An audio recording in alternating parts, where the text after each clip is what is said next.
Président, merci. Madame la Vice-Présidente, non, Monsieur Valli, mon groupe ne soutiendra pas un désenclavement routier du Chablais.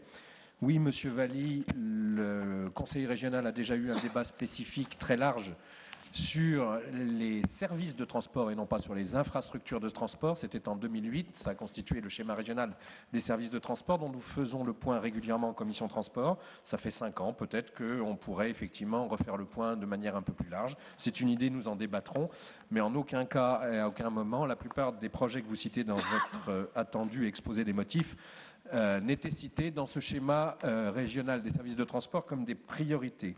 Je confirme, Monsieur Valli, que tous les élus de toute la France et de nombreux bords politiques se sont indignés des conclusions de la commission Duron, chacun s'indignant pour son projet local.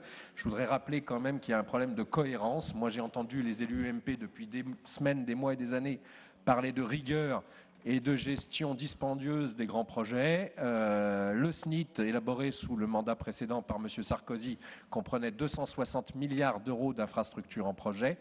La commission Duron a bien clairement exprimé que dans le scénario le plus optimiste, on réaliserait 1/10 de ces projets d'ici 2030. Le scénario le plus réaliste, c'est même 1/30. Il y a donc une priorisation à faire.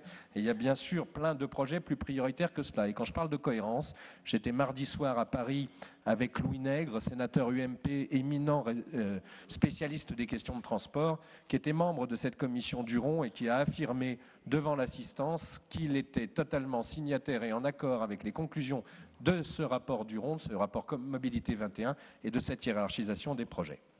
Merci. Monsieur Ravache.